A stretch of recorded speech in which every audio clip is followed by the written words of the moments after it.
Good morning. Distinguished representatives of the governments, UN agencies, and international organizations, excellencies,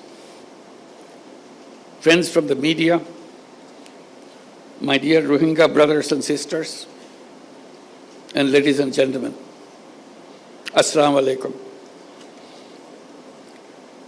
I am happy to speak at this very important stakeholders dialogue in Cox's Bazar today. I would like to thank all of you for your presence and participation, active participation in this very important dialogue.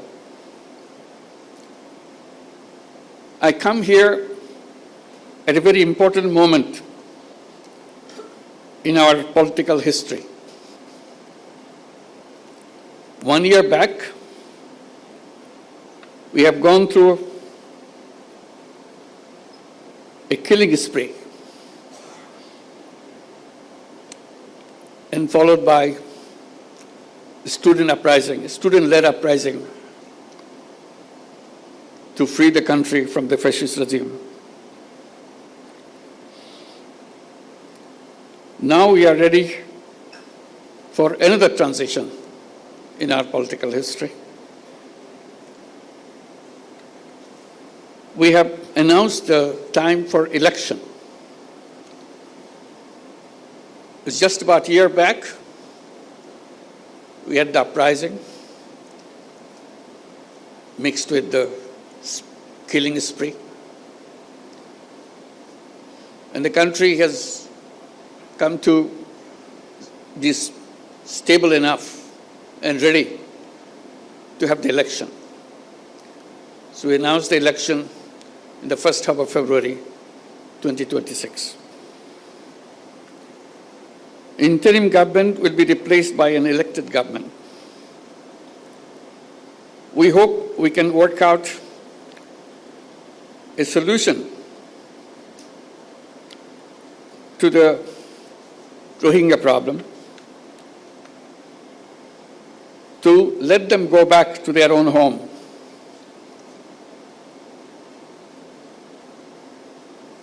As a part of this transition process that we are going through, it will be complete when we see we have also achieved this goal, to have all our Rohingya guests to return to their own home in their own environment.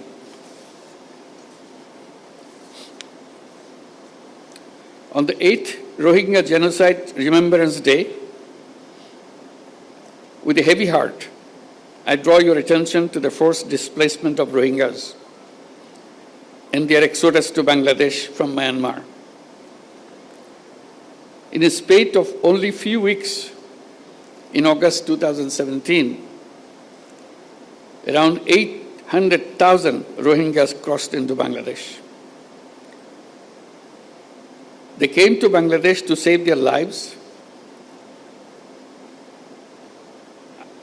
Unfortunately, the barbaric attack and persecution still persists. Hence, we see fresh arrivals at our doorsteps every day.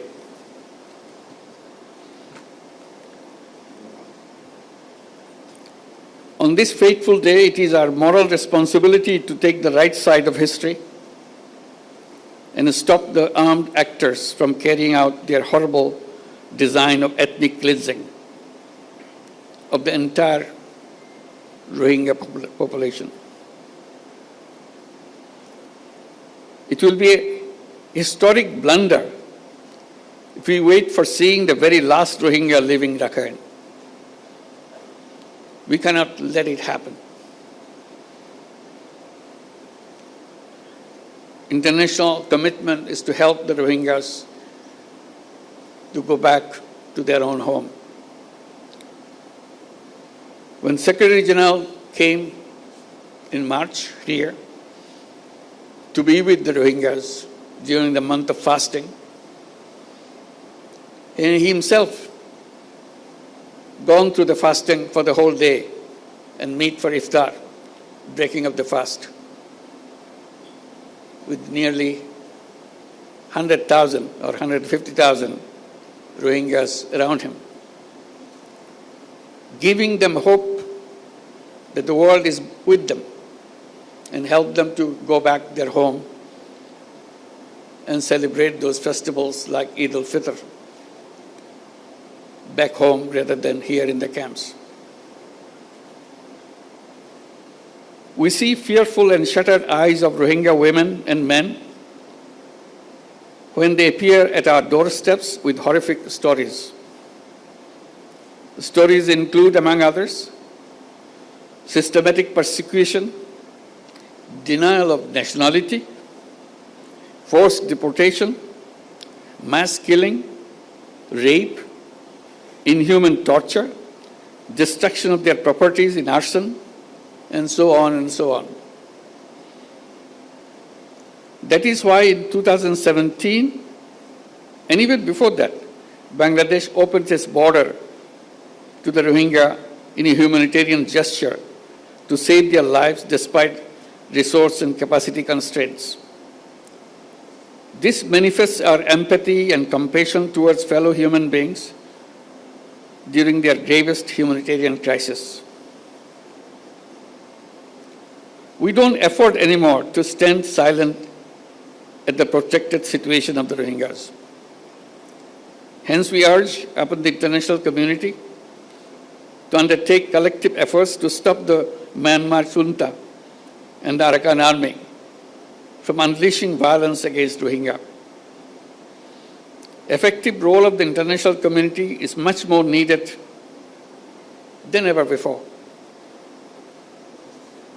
Excellencies and distinguished guests, I acknowledge the continued support, assistance, and solidarity of the donors, our partners, UN agencies, international organizations, and friends across the globe to the Rohingyas sheltered in Bangladesh. We greatly value your compassion and continued partnership for the Rohingyas. Your continued support will remain pivotal and exigent until they return home. Bangladesh now hosts 1.3 million forcibly displaced Rohingyas from Myanmar. That makes Cox's Bazar the largest refugee camp in the world. In addition, around 32,000 new babies are born each year in these camps. On the contrary, only less than 500,000 of them are living in Myanmar. This picture manifests that due to continued persecution, Rohingyas continue to leave Myanmar. During last 8 years, people of Bangladesh, in particular the host community here in Cox's Bazar, have been making tremendous sacrifices. The impact on our economy, resources, environment, and ecosystem, society, and governance have been huge.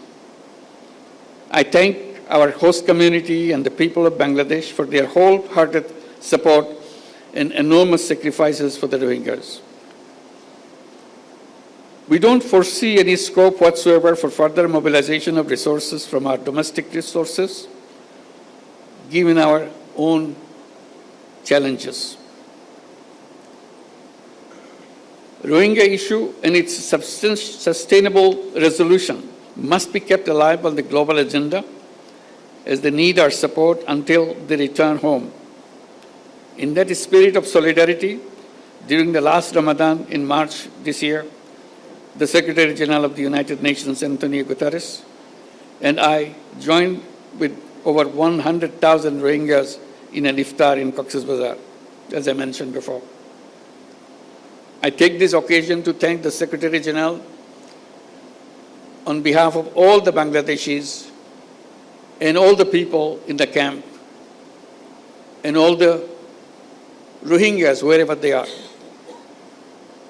That was a wonderful gesture he did and uplifted the morale of all the people in Bangladesh and the Rohingyas particularly around the world. You may recall that last year in the United Nations General Assembly, I made a 3-point proposition to address the Rohingya crisis.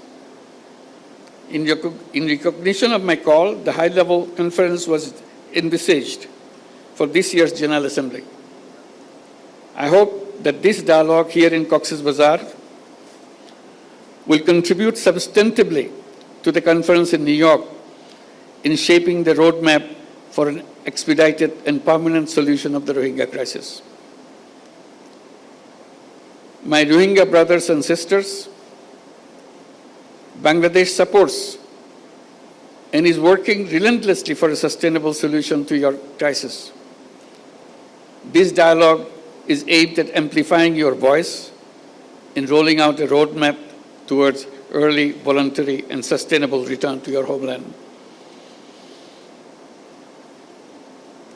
Distinguished participants, it is not only the responsibility of Bangladesh, but also of the international community to share the burden of the Rohingya crisis, to reflect on the possible solutions, and to play an active role in implementing them. In going forward towards these objectives, I propose the following 7 points. First point, umbilical relationship of Rohingyas with their homeland cannot be severed. So their right to return to their own home and homeland has to be secured. Therefore, we urge all parties and partners to work hard for charting a practical roadmap for their speedy, safe, and dignified, voluntary, and sustainable return to their homes in Rakhine as soon as possible. We must not be held hostage to mere rhetoric. The time is for action right now. Second point, undiminished contribution of donors and humanitarian partners is essential to ensure continuity of life-saving programs. We make an appeal to the international donors to enhance their commitments in order to fill out the fund gaps in the Joint Response Plan of 25-26. At the same time, we urge upon the stakeholders to undertake consolidated efforts for adequate and sustainable funding for future as well. Third point, all acts of violence against Rohingya must cease immediately. We urge upon the Myanmar authorities as well as the Arakan army to ensure safety, security, and livelihood of the Rohingyas. They should make sure that no more Rohingyas enter into Bangladesh. At the same time, they must allow internally displaced persons from camps in central and northern Rakhine to return to their homes inside Myanmar as soon as possible. Fourth point, a platform for consultation or dialogue is exigent for commencing communication, reducing tension, ending conflict among the ethnic communities inside Myanmar. We urge upon Myanmar government and de facto authorities in Rakhine to constructively engage in dialogue with the Rohingyas to promote reconciliation among themselves, restore rights of the Rohingyas, and facilitate their speedy repatriation back to their homes. Fifth point, role of the international community, in particular ASEAN and countries in the neighborhood, is indispensable to create conducive environment in Rakhine. We all support all international efforts to this end, including ASEAN's 5-point consensus. We urge upon the international community to be more active in advancing peace, security, and stability in Rakhine and in the neighborhood. We need to address and combat transboundary organized crimes, including human and drug trafficking, smuggling of small arms, and criminal activities that impact peace, security, and stability. Sixth point, regional international stakeholders must continue to stand resolutely against the heinous crime of ethnic cleansing. Towards that, we urge upon all to calibrate their relationship with Myanmar and Arakan Army and all parties to the conflict in order to promote an early resolution of the protracted crisis. Seventh and the final point, we urge upon the international community to add dynamism to the ongoing international accountability processes at the International Court of Justice, International Criminal Court, and elsewhere. We urge upon them to implement the provisional measures decided by ICJ, ensure justice and accountability, and put an end to the genocide and crimes against humanity. It is timely to reflect on realizing relevant aspects of restorative justice. Dear friends and partners, Rohingya crisis emanated from Myanmar, and the solution also lies in Myanmar. All parties must act to end the crisis with greater resolve without any further delay. Your solidarity with the Rohingyas' voice could be a beacon of hope for them in reversing their marginalization and persecution as the starting point of their return to their homeland. Let us all join our hands and pronounce our determination to contribute to the dignified return of the Rohingyas, ensuring justice and accountability. I thank you all. Assalamu alaikum.